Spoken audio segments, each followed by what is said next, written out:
तो दोस्तों एक बार फिर से स्वागत है आप सभी का आपके अपने favourite English learning channel scholar English पर। मेरा नाम है दीपिका कुमावत और मैं इस चैनल पर वेरियस कॉम्पिटिटिव एग्जाम्स के लिए इंग्लिश सब्जेक्ट टीच करती हूँ। तो बेसिकली आज के इस वीडियो में हम डिस्कस करने जा रहे हैं द हिंदू एडिटोरियल का वोकैब एनालिसिस। आशा करती हूँ कि आप इन सेशंस के साथ रेगुलरली जुड़ रहे हैं और इनका बेनिफिट भी उठा रहे हैं, क्योंकि इन सेशंस का मकसद है आपकी वोकैब पावर को और ज़्यादा इन्हांस करना।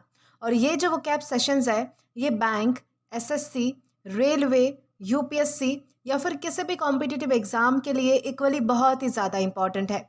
तो चलिए और ज़्यादा देर ना करते हुए बढ़ते हैं हमारे वोकैब शो की ओर और जानेंगे कि आज का हमारा सबसे पहला वर्ड कौन सा होता है। तो दोस्तों आज का हमारा सबसे पहला वर्ड आता है अमेलियोरेबल। दोस्तों अमेलियोरेबल का मतलब होता है सुधरने योग्य या फिर बेहतर बनाया जा सकने वाला। यानी कि अमेलियोरेबल का मतलब होता है ऐसी कोई चीज़ जो हम इम्प्रूव कर सकते हैं, जिसे हम सुधार सकते हैं। यानी कि जो सिचुएशन, कंडीशन या फिर प्रॉब्लम अभी तो बुरी है लेकिन उसे बेटर बनाया जा सकता है, तो ऐसी सिचुएशन को, ऐसी कंडीशन को या फिर ऐसी किसी स्थिति को हम जो है वो अमेलियोरेबल कह सकते हैं। ये जो वर्ड है वो एक तरीके की आशा यानी कि होप दिखाता है। मतलब कि सब कुछ खत्म नहीं हुआ है, थोड़ी सी मेहनत की वजह से या फिर राइट स्टेप्स की वजह से टाइम से जो है वो सारी चीज़ें सुधारी जा सकती है। अगर कोई चीज़ बिल्कुल भी फिक्स नहीं हो सकती है, यानी कि ऐसी कोई चीज़ है जिसे सुधारा बिल्कुल भी नहीं जा सकता, तो वो चीज़ क्या नहीं होती, तो अमेलियोरेबल नहीं होती है। क्योंकि अमेलियोरेबल इस वर्ड का मतलब ही होता है कि जो चीज़ हम सुधार सकते हैं, जो चीज़ सुधरने के लायक होती है, तो उसे हम कहते हैं अमेलियोरेबल। दोस्तों इसी के साथ हमारे पास कुछ और भी हमारे डेली लाइफ के एग्जांपल्स हैं, जैसे कि जो अगर मान लीजिए कि किसी के स्टूडेंट के जो है वो मतलब कि बहुत ही कम मार्क्स आए हैं पेपर में, तो अगर उसे प्रॉपर गाइडेंस किया जाए तो वो जो है वो इम्प्रूव हो सकते हैं, यानी कि अगली बार से वो जो है वो मतलब कि अच्छे मार्क्स ला सकता है। तो हम क्या कहेंगे कि उसके मार्क्स कैसे हैं, तो अमेलियोरेबल है, यानी कि सुधारना की जा सकती है। या फिर सिटी का जो ट्रैफिक सिस्टम है, अगर आप बेटर प्लानिंग करो तो वो भी जो है वो मतलब कि सुधर सकता है, तो उसे भी हम कह सकते हैं अमेलियोरेबल सिचुएशन। या फिर हमारे हेल्थ इश्यूज जो मेडिसिन और लाइफस्टाइल चेंज से ठीक हो सकते हैं, तो वो होता है अमेलियोरेबल कंडीशन। यानी कि ओवरऑल आपको बस शॉर्ट मीनिंग में इतना ध्यान रखना है कि अमेलियोरेबल का मतलब होता है केपेबल ऑफ बीइंग इम्प्रूव्ड, जो बेटर हो सकता है। यानी कि ऐसी चीज़ जिसे हम सुधार सकते हैं, जिसे हम जो है वो अच्छी बना सकते हैं, जो पूरी तरीके से बर्बाद ना हुई हो, तो उसे हम कह सकते हैं अमेलियोरेबल। और ध्यान रखना है कि हमारे पास पार्ट्स ऑफ स्पीच में एग्जेक्टिव है, यानी कि विशेषण है। दोस्तों अब अगर बात करें इसके सिनोनिम की, तो सिनोनिम में हमारे पास है इम्प्रूवेबल, रिफॉर्मेबल या फिर बेटरेबल। दोस्तों इन तीनों का ही मतलब होता है, इम्प्रूवेबल का मतलब होता है सुधारने योग्य, यानी कि जिसे सुधारा जा सकता है। रिफॉर्मेबल का मतलब होता है जिसे बदला जा सकता है। बेटरेबल का मतलब होता है जिसे बेहतर बनाया जा सकता है। वहीं एंटोनिम की तरफ आए तो एंटोनिम में हमारे पास है अनचेंजेबल, इररिप्लेसेबल या फिर होपलेस। अनचेंजेबल का मतलब है जिसे बदला नहीं जा सकता, जिसे चेंज नहीं किया जा सकता। इररिप्लेसेबल का भी यही मतलब है, जिसे हम रिप्लेस नहीं कर सकते, यानी कि जिसे हम चेंज यानी कि बदल नहीं सकते, तो वो हो जाता है इररिप्लेसेबल। और होपलेस का मतलब होता है जिस चीज़ से हमें किसी आशा की उम्मीद नहीं होती है, यानी कि जिसमें कोई होप नहीं दिखाई देती है कि ये चीज़ हमारी सुधर पाएगी या फिर नहीं, तो ऐसी चीज़ों को हम जो है वो होपलेस कहते हैं, यानी कि आशाहीन कहते हैं। तो वो हो गया हमारा होपलेस। तो दोस्तों इसी के साथ हमारे सारे एंटोनिम्स भी हमने डिस्कस कर लिए हैं। दोस्तों अब अगर बात करें इसके एग्जाम्पल की, तो एग्जाम्पल में हमारे पास है his weak performance is ameliorable and with regular practice he can improve it. यानी कि उसका जो मतलब कि परफॉर्मेंस है वो थोड़ा वीक है और वो जो है वो अमेलियोरेबल है, यानी कि सुधारा जा सकने वाला है। यानी कि उसे सुधारा जा सकता है और अगर वो रेगुलर प्रैक्टिस करेगा तो वो ज़रूर इसको जो है वो मतलब कि सुधार सकता है, यानी कि इम्प्रूव कर सकता है। तो इस तरीके से यहाँ पर बताया गया है कि अमेलियोरेबल का हमें किस तरीके से अलग अलग सेंटेंसेस में यूज़ करना है। देन इसी के साथ हम आगे जाएंगे हमारे अगले वर्ड की ओर। तो दोस्तों इसके बाद हमारा अगला वर्ड आता है इमोलिएंट। दोस्तों इमोलिएंट का मतलब होता है मुलायम करने वाला या फिर शीतल, यानी कि शीतलता प्रदान करने वाला। यानी कि इमोलिएंट का मतलब होता है जो सॉफ्ट, सूद या फिर स्मूथ कर दे किसी चीज़ को, चाहे वो स्किन के लिए हो सकता है या फिर बिहेवियर या फिर वर्ड्स के लिए भी हो सकता है। यानी कि लिटरली अगर आपको बताऊं तो क्रीम्स या फिर लोशन जो ड्राई स्किन को नरम कर देती है, तो वो इमोलिएंट लोशंस होते हैं। और फिगरेटिवली आपको अगर बताऊं तो कोई इंसान या फिर बात जो हमारा टेंशन कम कर सकती है, हमारा गुस्सा ठंडा कर सकती है और सिचुएशन को जेंटल बना सकती है, तो वो भी इमोलिएंट इमोलिएंट होता है, यानी कि वो इमोलिएंट बातें होती है। मतलब कि किसी भी हार्ड चीज़ को सॉफ्ट बना देना, चाहे वो बातें हो, बिहेवियर हो, स्किन हो, कुछ भी हो सकता है। वैसे ही हमारे पास कुछ और भी डेली लाइफ के एग्जांपल्स हैं, जैसे कि विंटर में लगाई जाने वाली जो मॉइस्चराइजिंग क्रीम होती है, तो वो इमोलिएंट क्रीम होती है। या फिर डॉक्टर का सॉफ्ट टोन जो पेशेंट का फियर कम कर देता है, यानी कि अगर मान लीजिए कि आप बीमार हो जाते हो, डॉक्टर के पास जाते हो, आपको बहुत टेंशन हो रही है कि क्या होगा, क्या नहीं होगा, कितनी ही बड़ी बीमारी हो गई है मुझे।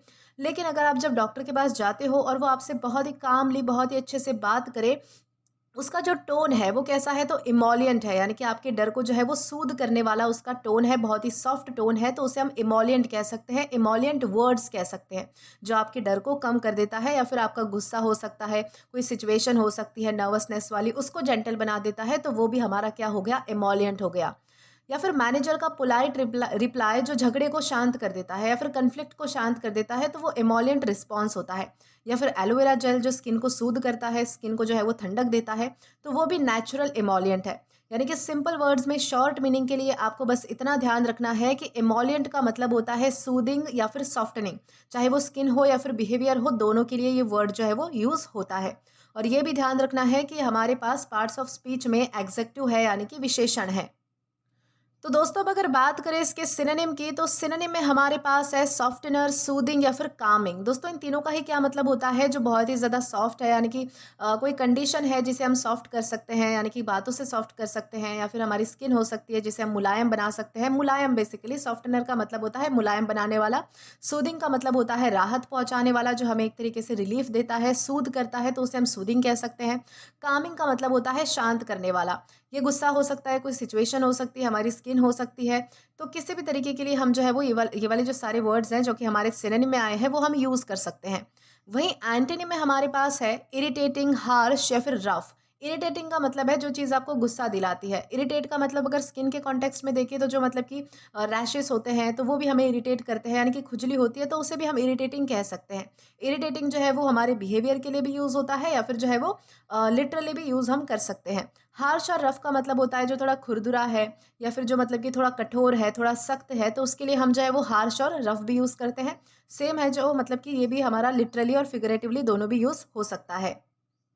अब अगर बात करें इसके एग्जाम्पल की, तो एग्जाम्पल में हमारे पास है her kind and emollient words help calm down the angry crowd. यानी कि यहाँ पर क्या बताया गया है कि उसने जिस तरीके से बातें की, यानी कि जिस तरीके से उसके वर्ड्स थे, यानी कि जिस तरीके से उसकी बातें थी, बहुत ही इमोलिएंट वर्ड्स उसने यूज़ किए, यानी कि बहुत ही मतलब कि काम वर्ड्स उसने यूज़ किए, बहुत ही कामली जो है वो सिचुएशन को हैंडल किया। तो उसकी वजह से क्या हुआ कि जो गुस्सा हुई हुई जो क्राउड था, यानी कि मतलब कि जो गुस्सा, यानी कि एंग्री क्राउड था, जो भीड़ थी, वो बहुत ही गुस्से में थी, वो बिल्कुल शांत हो गई, यानी कि क्या हुई, तो काम हो गई।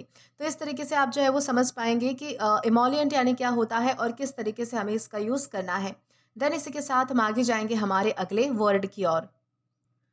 तो दोस्तों, इसके बाद हमारा अगला वर्ड आता है फॉर्मिडेबल। दोस्तों, फॉर्मिडेबल का मतलब होता है डरावना या फिर शक्तिशाली। अब यहाँ पर जो डरावना वर्ड यूज हुआ है वो मतलब कि लिटरली डरावना नहीं है। जैसे कि अगर आपको मैं बताऊं एक्सप्लेनेशन में, तो फॉर्मिडेबल का मतलब होता है बहुत ही स्ट्रांग, पावरफुल या फिर चैलेंजिंग, जिसे देखकर हमें थोड़ा सा डर लगता है या फिर रिस्पेक्ट दोनों फील होती है। तो उस तरीके वाला डर है कि आप जो है वो किसी को सामने देखकर जो है वो मतलब कि आप थोड़े से वीक फील करते हो, तो उस टाइप का जो डरना होता है, उस टाइप की जो रिस्पेक्ट आपके मन में सामने वाले के लिए आती है कि वो मुझसे स्ट्रांग है और मैं उससे वीक हूँ, तो उसे हम फॉर्मिडेबल कहते हैं। उस सेंस में हम जो है वो डरावने का यहाँ पर यूज़ करेंगे। बाकी फॉर्मिडेबल का मतलब है कि सामने वाला या फिर कोई भी व्यक्ति जो बहुत ही स्ट्रांग है, पावरफुल है, शक्तिशाली है, चैलेंजिंग है, तो उसे हम फॉर्मिडेबल कहते हैं। ये जो वर्ड है वो किसी पर्सन के लिए, टास्क, अपोनेंट या फिर प्रॉब्लम के लिए यूज़ होता है, जो ईजी नहीं होती बेसिकली, बल्कि सीरियस एफर्ट्स मांगती है, यानी कि बहुत ही ज़्यादा मेहनत लगती है उसे हासिल करने में या फिर किसी चीज़ से जीतने में, उभरने में, एक्सेट्रा। मतलब कि सामने वाला वीक नहीं है, बल्कि बहुत ही ज़्यादा टफ है और उसे आपको डर लग रहा है, तो उसे हम कहेंगे फॉर्मिडेबल, यानी कि दैट्स फॉर्मिडेबल। अब वैसे हमारे पास कुछ और भी डेली लाइफ के एग्जाम्पल्स है, जैसे कि कॉम्पिटिटिव एग्जाम जिसमें सिलेक्शन रेट बहुत ही कम होता है, तो वो कैसी है, तो फॉर्मिडेबल एग्जाम है, जिसमें जो है वो बच्चों को एग्जाम से डर लगता है, तो उससे हम क्या कहेंगे, फॉर्मिडेबल एग्जाम कहेंगे। या फिर टफ एग्जाम है ना, तो इसलिए हम जो है वो फॉर्मिडेबल एग्जाम कह सकते हैं। या फिर स्पोर्ट्स मैच में जो है वो एक स्ट्रॉन्ग टीम है जिसे हराना बहुत ही ज़्यादा मुश्किल है, यानी कि आपके सामने जो है वो अपोनेंट में कौन सी टीम है, तो बहुत ही स्ट्रॉन्ग टीम है जिसके सामने आप वीक फील करते हो, या फिर आपको जो है वो उस टीम का डर लगता है कि हम उनसे जीत पाएंगे या फिर नहीं, तो वो होता है फॉर्मिडेबल अपोनेंट। यानी कि आपका जो मतलब कि आपके जो विरुद्ध खड़ा है वो कौन है, तो फॉर्मिडेबल है, यानी कि बहुत ही ज़्यादा पावरफुल है या फिर स्ट्रांग है। या फिर लाइफ की बड़ी प्रॉब्लम जो ईज़ी सॉल्यूशन नहीं देती, तो उसे भी हम जो है वो फॉर्मिडेबल चैलेंज कह सकते हैं। यानी कि सिंपल वर्ड्स में आपको इतना ध्यान रखना है कि फॉर्मिडेबल का मतलब होता है वेरी स्ट्रॉन्ग, पावरफुल या फिर डिफ़िकल्ट टू डील विथ, तो उसे हम कहेंगे फॉर्मिडेबल। और साथ ही साथ आपको ये भी ध्यान रखना है कि ये हमारे पास पार्ट्स ऑफ स्पीच में एग्जेक्टिव है, यानी कि विशेषण है। दोस्तों अब अगर बात करें इसके सिनोनिम की, तो सिनोनिम में हमारे पास है पावरफुल, इम्प्रेसिव या फिर फियरसम। दोस्तों पावरफुल का मतलब होता है शक्तिशाली, स्ट्रॉन्ग, तो उसे हम कहते हैं पावरफुल। इम्प्रेसिव का मतलब होता है जिसका हमारे ऊपर प्रभाव प्रभाव होता है, यानी कि जो प्रभावित करता है, बहुत ही ज़्यादा इम्प्रेसिव होता है, तो उसे हम क्या कहेंगे, मतलब कि एक तरीके से प्रभावित करने वाला, तो उसे हम इम्प्रेसिव कहते हैं। या फिर हमारा तीसरा वर्ड है फियरसम। दोस्तों फियरसम का मतलब होता है डराने वाला, जिससे हमें जो है वो मतलब कि थोड़ा-सा डर लगता है, लेकिन ये जो डर है वो किस तरीके का है कि आप सामने वाले के, मतलब कि आप जो है वो किसी व्यक्ति के सामने जो है वो थोड़ा वीक फ़ील करते हो, तो उस तरीके का डर है ये। तो उससे उसे हम जो है वो मतलब कि फियरसम कह सकते हैं। वही एंटोनिम की तरफ आए तो एंटोनिम में हमारे पास है वीक, ईज़ी या फिर हार्मलेस, यानी कि जो कमज़ोर है, जिसे मतलब कि जिसके साथ डील करना इतना ज़्यादा हार्ड नहीं है, जिसके साथ डील करना ईज़ी है, या फिर हार्मलेस है, यानी कि जिससे हमें कोई नुकसान नहीं होता, जो हमारे सामने इतना ज़्यादा स्ट्रॉन्ग नहीं है, पावरफुल है, बहुत ही वीक है, पावरफुल नहीं है, वीक है, कमज़ोर है, तो उसे हम कहेंगे वीक, ईज़ी या फिर हार्मलेस। अब अगर बात करें इसके एग्जाम्पल की, तो एग्जाम्पल में हमारे पास है the team faced a formidable opponent but still tried their best. यानी कि यहाँ पर क्या बताया गया है कि टीम को जो है वो मतलब कि बहुत ही शक्तिशाली, बहुत ही स्ट्रांग और पावरफुल अपोनेंट को फेस करना पड़ा। मतलब कि उनको जो है वो एक तरीके से उनके मन में डर भी था, और वो उनके सामने जो है वो कैसा अपोनेंट है, उनका तो बहुत ही स्ट्रांग है, उनसे ज़्यादा स्ट्रांग है, और उनके सामने वो वीक फील कर रहे हैं। लेकिन फिर भी क्या हुआ कि उन्होंने जो है वो अपना बेस्ट किया, यानी कि बेस्ट ट्राई किया, यानी कि उन्होंने अपना 100% दिया। तो इस तरीके से आप समझ पाओगे कि फॉर्मिडेबल यानी क्या होता है और किस तरीके से हमें इसका यूज़ करना है। देन इसी के साथ हम आगे जाएँगे हमारे अगले वर्ड की ओर। तो दोस्तों इसके बाद हमारा अगला वर्ड आएगा अपहीवल। दोस्तों अपहीवल का मतलब होता है उथल पुथल या फिर भारी बदलाव, यानी कि अपहीवल का मतलब होता है सडन और इंटेंस चेंज या फिर डिस्टर्बेंस, जो नॉर्मल लाइफ को बिल्कुल हिला कर रख देता है। ये वर्ड जो है वो सोशल, पॉलिटिकल, इमोशनल या फिर पर्सनल चेंजेस के लिए यूज होता है। जब सब कुछ अचानक उलट पुलट हो जाता है तो उसे हम अपहीवल कहते हैं। मतलब कि ऐसी कंडीशन जहाँ पर सब कुछ पहले जो है वो स्टेबल था, बिल्कुल स्थिर था, लेकिन एक ही झटके में अगर सब कुछ बदल जाए तो दैट्स अपहीवल। वैसे हमारे पास कुछ और भी एग्जांपल्स है, जैसे कि मान लीजिए कि किसी की जॉब चली जाए, तो उसकी लाइफ का जो रूटीन है वो सारा बिगड़ जाता है, क्योंकि उसकी लाइफ के जो सारे एक्सपेंसेस है वो सारे इधर उधर हो जाते हैं।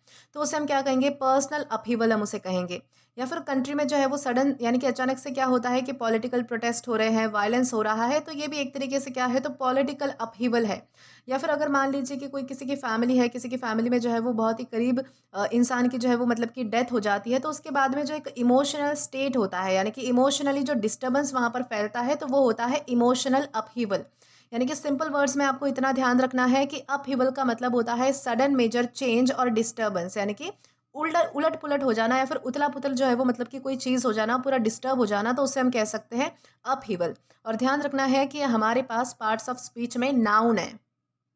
दोस्तों अब अगर बात करें इसके सिनोनिम की, तो सिनोनिम में हमारे पास है टर्मोइल, डिसरप्शन या फिर डिस्टर्बेंस। दोस्तों टर्मोइल का मतलब होता है उथल पुथल होना, यानी कि बहुत ही ज़्यादा जो है वो मतलब कि एक तरीके से डिस्ट्रैक्शंस आ जाना किसी चीज़ में, या फिर बहुत ज़्यादा उथल पुथल हो जाना, तो उसे हम टर्मोइल कहते हैं। डिसरप्शन का मतलब होता है एक तरीके से कोई दुर्घटना हम कह सकते हैं, विघटन हम उसे कह सकते हैं। यानी कि ये भी जो है वो मेजरली वर्ड जो है वो मतलब कि उथल पुथल या फिर भारी बदलाव के लिए यूज़ होता है। डिस्टर्बेंस का आपको मतलब पता ही है कि जब जो है वो मतलब कि सब कुछ अस्त-व्यस्त हो जाता है, तो उसे हम डिस्टर्बेंस कह सकते हैं।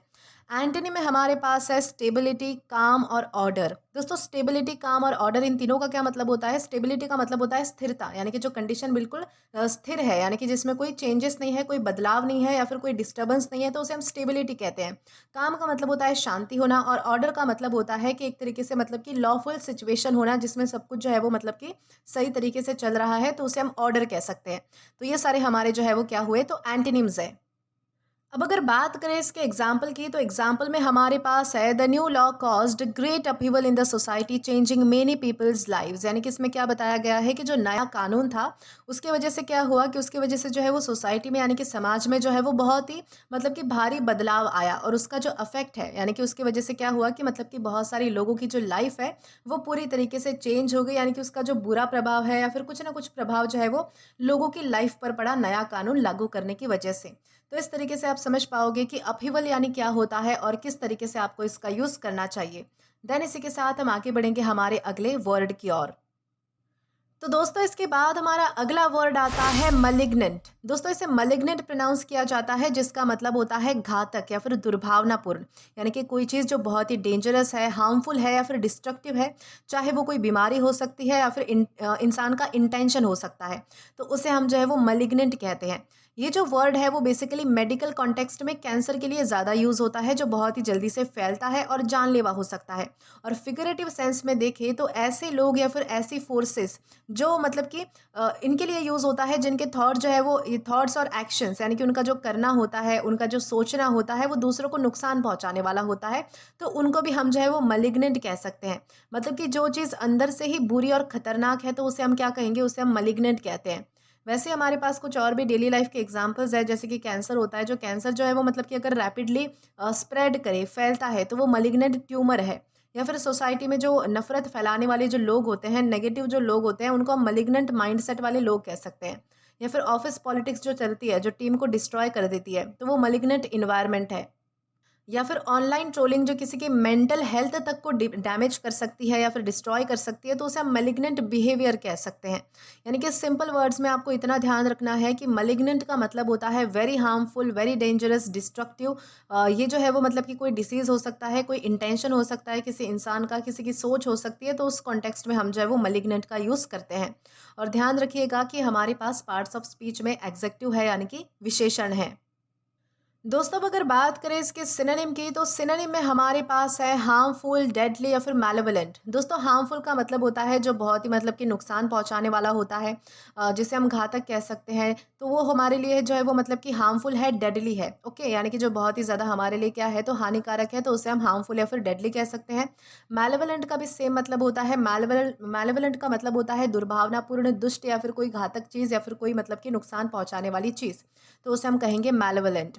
वहीं हमारे पास एंटोनिम में है बिनाइन, हार्मलेस या फिर काइंड। बिनाइन का मतलब होता है जो चीज़ बहुत ही ज़्यादा सौम्य है, बहुत ही ज़्यादा जेंटल है, तो उसे हम बिनाइन कह सकते हैं।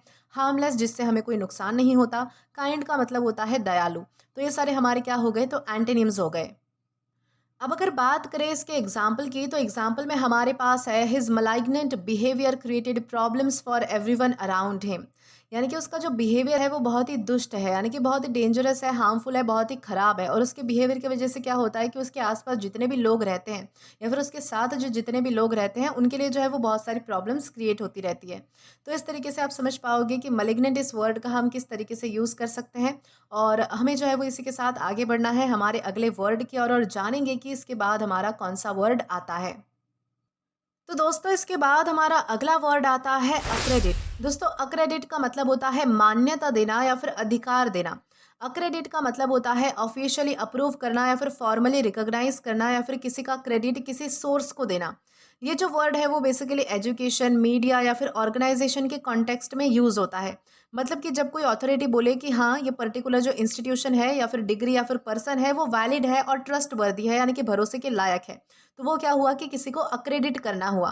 कभी कभी ये भी होता है कि किसी अचीवमेंट का क्रेडिट किसी को ऑफिशियली असाइन कर दिया जाता है, तो वो भी अक्रेडिट ही होता है। तो इस तरीके से आपको समझना है कि अक्रेडिट यानी क्या है। वैसे हमारे पास कुछ और भी डेली लाइफ के एग्जांपल्स है, जैसे कि मान लीजिए कि यूनिवर्सिटी को गवर्नमेंट या फिर बोर्ड का अप्रूवल मिल जाता है, तो वो क्या हुआ कि यूनिवर्सिटी अब जो है वो अक्रेडिट हो गई है। या फिर जर्नलिस्ट को इवेंट कवर करने की ऑफिशियल परमिशन मिल जाती है, तो वो जर्नलिस्ट अक्रेडिटेड है। या फिर सक्सेस का क्रेडिट किसी टीम को मिल जाना, तो वो success is accredited to team work. तो इस तरीके से हम कह सकते हैं, यानी कि सिंपल वर्ड्स में आपको इतना ध्यान रखना है कि अक्रेडिट का मतलब होता है ऑफिशियल अप्रूवल या फिर रिकॉग्नाइजेशन देना।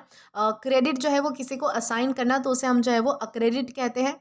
और साथ ही साथ आपको ये भी ध्यान रखना है कि ये हमारे पास पार्ट्स ऑफ स्पीच में वर्ब है यानी कि क्रिया है। अब अगर बात करें इसके सिनोनिम की, तो सिनोनिम में हमारे पास है ऑथराइज, अप्रूव या फिर सर्टिफाई। इन तीनों का मतलब होता है कि किसी को मान्यता देना, किसी को स्वीकार करना, उसको अधिकार देना, तो उससे हम कहेंगे ऑथराइज, अप्रूव या फिर सर्टिफाई। वही एंटोनिम की तरफ आए तो एंटोनिम में हमारे पास है डिसअप्रूव, रिजेक्ट या फिर जो है वो डिसक्रेडिट, यानी कि किसी को जो है वो मान्यता ना देना, किसी को हटाना या फिर निकालना भी इसे हम कह सकते हैं। डिसअप्रूव करना यानी कि अधिकार ना देना, मान्यता ना देना, स्वीकार ना करना, तो उसे हम कह सकते हैं डिसअप्रूव, रिजेक्ट या फिर डिसक्रेडिट।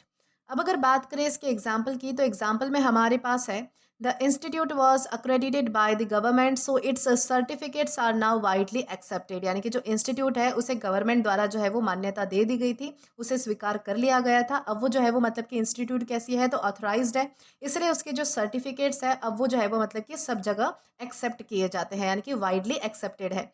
तो इस तरीके से आप समझ पाओगे कि अक्रेडिट यानी क्या होता है और किस तरीके से हमें इसका यूज़ करना है। देन इसी के साथ हम आगे जाएंगे हमारे अगले वर्ड की ओर। तो दोस्तों इसके बाद हमारा अगला वर्ड आता है एस्पर्सर। दोस्तों एस्पर्सर का मतलब होता है वो पर्सन जो किसी पर जो है वो मतलब कि झूठे या फिर नेगेटिव एलिगेशंस लगाता है ताकि उसकी इमेज खराब हो जाए। ये जो बंदा है वो फैक्ट्स के बिना जो है वो गॉसिप फैलाता है, रूमर्स या फिर बदनाम करने वाली बातें फैलाता है। मतलब कि पीठ पीछे कैरेक्टर असैसिनेशन करना जो ये करता है वो एस्पर्सर होता है, यानी कि बेसिकली बदनाम करने वाला या फिर आरोप लगाने वाला, तो उसे हम एस्पर्सर कहते हैं। वैसे आप हमारे पास जो है वो कुछ और भी एग्जांपल्स है, जैसे कि मान लीजिए कि सोशल मीडिया पर बिना प्रूफ के अगर आप किसी को ब्लेम कर रहे हो, किसी को भला बुरा कह रहे हो, तो वो क्या होता है, ऑनलाइन एस्पर्सर है। यानी कि जो ये बंदा कर रहा है, यानी कि बदनामी फैलाने वाला काम कर रहा है या फिर किसी पर झूठे एलिगेशंस लगाता है, आरोप लगाता है, तो वो क्या हुआ, एस्पर्सर हो गया। सिंपल वर्ड्स में आपको इतना ध्यान रखना है कि एस्पर्सर का मतलब होता है one who spreads fall accusation और स्लैंडर। यानी कि जो किसी की बदनामी फैलाता है या फिर जो है वो किसी पर झूठा आरोप लगाए, तो वो होता है एस्पर्सर। और साथ ही साथ आपको ये भी ध्यान रखना है कि हमारे पास पार्ट्स ऑफ स्पीच में नाउन है। अब अगर बात करें इसके सिनोनिम की, तो सिनोनिम में हमारे पास है स्लैंडरर, डिफेमर या फिर अक्यूजर। दोस्तों इन तीनों का क्या मतलब होता है, स्लैंडरर और डिफेमर का एक मतलब होता है, यानी कि जो किसी की आलोचना करता है, निंदा करता है, किसी पर टिप्पणियां करता है, उसके बारे में जो है वो बुरा कहता है या फिर उसकी बदनामी फैलाता है, तो उसे हम स्लैंडरर या फिर डिफेमर कह सकते हैं। वहीं अक्यूजर का मतलब होता है आरोप लगाने वाला, जो एलिगेशंस लगाता है, आरोप लगाता है, तो उसे हम अक्यूजर कहते हैं। एंटनी में हमारे पास है प्रेजर, सपोर्टर या फिर डिफेंडर। दोस्तों प्रेजर या फिर सपोर्टर का मतलब होता है जो किसी का समर्थन करता है, किसी को साथ देता है, उसकी सराहना करता है, तारीफ करता है, प्रशंसा करता है, तो उसे हम प्रेजर या फिर सपोर्टर कहते हैं। और डिफेंडर का मतलब होता है बचाने वाला, यानी कि जो किसी को डिफेंड करता है, बचाता है, किसी मुसीबत से निकालता है, तो उसे हम कहेंगे डिफेंडर। अब अगर बात करें इसके एग्जाम्पल की, तो एग्जाम्पल में हमारे पास है the asperser spread false stories about his colleague to harm his reputation. यानी कि यहाँ पर बताया गया है कि एक जो मतलब कि आरोप लगाने वाले व्यक्ति ने, यानी कि यहाँ पर एस्पर्सर बताया गया है, तो एस्पर्सर का मतलब होता है आरोप लगाने वाला व्यक्ति, यानी कि बदनाम करने वाला व्यक्ति। तो उसने क्या किया कि अपना जो कलीग है, यानी कि उसका जो सहकर्मी है, उसके बारे में जो है वो गलत कहानियां फैलानी शुरू कर दी, यानी कि गलत अफवाहें फैलाना शुरू कर दिया, ताकि उसकी जो रेपुटेशन है वो खराब हो जाए। तो इस तरीके से आप समझ पाओगे कि एस्पर्सर यानी क्या होता है और किस तरीके से हमें इसका अलग अलग सेंटेंसेस में यूज करना है। देन इसी के साथ हम आगे जाएंगे हमारे अगले वर्ड की ओर। तो दोस्तों इसके बाद हमारा अगला वर्ड आता है एम्बिटर। दोस्तों एम्बिटर का मतलब होता है कड़वा बना देना या फिर मन में कड़वाहट पैदा करना, भर देना। एम्बिटर का मतलब होता है किसी को इमोशनली बिटर, रिसेंटफुल या फिर नेगेटिव बना देना यूजुअली किसी जो है वो बुरे एक्सपीरियंस के बाद या फिर बिट्रेयल या फिर इनजस्टिस की वजह से। ये जो वर्ड है वो बताता है कि कैसे कोई इंसिडेंट या फिर कैसे कोई ट्रीटमेंट इंसान के माइंडसेट को जो है वो बिल्कुल कड़वा और हॉस्टाइल बना देता है। मतलब जो चीज़ पहले नॉर्मल थी वो एक्सपीरियंस के बाद अंदर से कड़वी हो चुकी है, तो दैट्स एम्बिटर। जैसे कि मान लीजिए कि अगर आपको आपका कोई बहुत ही क्लोज फ्रेंड है और उससे आपको अगर धोखा मिलता है, तो वो बिट्रेयल एम्बिटर हो जाता है। मतलब कि आपका जो मन है उस व्यक्ति के प्रति जो है वो कड़वा हो जाता है, तो उसे हम जो है वो एम्बिटर कहते हैं। और ध्यान रखना है कि हमारे पास पार्ट्स ऑफ स्पीच में वर्ब है, यानी कि क्रिया है। अब दोस्तों अगर बात करें इसके सिनोनिम की, तो सिनोनिम में हमारे पास है अग्रीव, एनरेज या फिर रिसेंट। दोस्तों अग्रीव या फिर एनरेज का मतलब होता है एक तरीके से गुस्सा आना, इरिटेट होना, क्रोधित होना, तो उसे हम जो है वो अग्रीव या फिर एनरेज कहते हैं। और वही रिसेंट का मतलब होता है कि एक तरीके से जो है वो मतलब कि नाराजगी होना, एक तरीके से मतलब कि निराशा होना, तो उसे हम जो है वो रिसेंट कहते हैं। वही एंटोनिम की तरफ आए, तो एंटोनिम में हमारे पास है कंफर्ट, प्लीज या फिर सूद। यानी कि किसी को जो है वो मतलब कि सहज महसूस करवाना, किसी को राहत देना, किसी को जो है वो मनाना, बहलाना, फुसलाना, तो ये सारे वर्ड्स उन सारी चीज़ों के लिए यूज़ होते हैं। अब अगर बात करें इसके एग्जाम्पल की, तो एग्जाम्पल में हमारे पास है the unfair decision embittered him and he lost trust in the system. यानी कि यहाँ पर क्या बताया गया है कि जिस तरीके से उसे जो है वो मतलब कि उसके साथ अनफेयर डिसीजन मतलब कि उसे मिला, जिस तरीके से जो है वो मतलब कि सिस्टम ने उसके साथ मतलब कि गलत किया, तो उससे क्या हुआ कि उसके मन में जो है वो कड़वाहट पैदा हो गई और उसका जो सारा भरोसा है वो हमारे लॉ से, सिस्टम से जो है वो उठ चुका है। तो इस तरीके से यहाँ पर बताया गया है। देन इसी के साथ हम आगे बढ़ेंगे हमारे अगले वर्ड की ओर। तो दोस्तों इसके बाद हमारा अगला वर्ड आता है कोवेनेंट। दोस्तों कोवेनेंट का मतलब होता है समझौता या फिर अनुबंध। अनुबंध का मतलब होता है एग्रीमेंट। यानी कि कोवेनेंट का मतलब होता है फॉर्मल और सीरियस एग्रीमेंट या फिर प्रॉमिस जो सिर्फ बोलने के लिए नहीं होता है बल्कि जिसे तोड़ना रॉन्ग माना जाता है। ये जो वर्ड है वो ज़्यादातर लीगल, रिलीजियस या फिर लॉन्ग टर्म कमिटमेंट्स के कॉन्टेक्स्ट में यूज़ होता है। मतलब कि एक स्ट्रॉन्ग एग्रीमेंट या फिर पैक्ट जहाँ पर दोनों साइड्स क्लियरली एग्री करती है और जिम्मेदारियाँ एक्सेप्ट करती है, तो उसे हम कहेंगे कोवेनेंट। जैसे कि अगर आपको मैं एग्जांपल देकर बताऊं तो प्रॉपर्टी डील में जो है वो लिखित एग्रीमेंट दोनों मतलब कि दोनों पार्टी साइन करती है, तो वो होता है एक तरीके से कोवेनेंट। या फिर मैरिज के जो मतलब कि शादी में जो फेरे लिए जाते हैं, जो वोव्स होते हैं, जो लाइफ टाइम कमिटमेंट को दिखाते हैं, तो वो मैरिटल कोवेनेंट हो गया। या फिर कंपनी और एम्प्लॉय के बीच जो नॉन डिस्क्लोजर एग्रीमेंट होता है, तो वो भी एक तरीके से कोवेनेंट होता है। यानी कि सिंपल वर्ड्स में जो है वो मतलब कि कोवेनेंट का मतलब होता है फॉर्मल बाइंडिंग एग्रीमेंट और प्रॉमिस। और साथ ही साथ आपको ये भी ध्यान रखना है कि ये हमारे पास पार्ट्स ऑफ स्पीच में नाउन है। अब अगर बात करें इसके सिनोनिम की तो सिनोनिम में हमारे पास है एग्रीमेंट, पैक्ट या फिर कॉन्ट्रैक्ट। दोस्तों इन तीनों का ही मतलब होता है अनुबंध या फिर पैक्ट का मतलब होता है तह करना। तह करना का मतलब होता है दोनों के बीच में एग्रीमेंट करना। कॉन्ट्रैक्ट का भी सेम मतलब होता है। और एंटोनिम की तरफ आए तो एंटोनिम में हमारे पास है डिसएग्रीमेंट, ब्रीच या फिर वायलेशन। दोस्तों इन तीनों का मतलब होता है कि किसी चीज़ में एग्रीमेंट ना होना, किसी चीज़ में सहमति ना होना, यानी कि एक तरीके से असहमति होना किसी चीज़ को लेकर। ब्रीच या फिर वायलेशन का मतलब होता है कि किसी चीज़ का उल्लंघन करना, रूल्स का मतलब कि रूल्स को तोड़ना बेसिकली, तो उसे हम कहते हैं ब्रीच या फिर वायलेशन।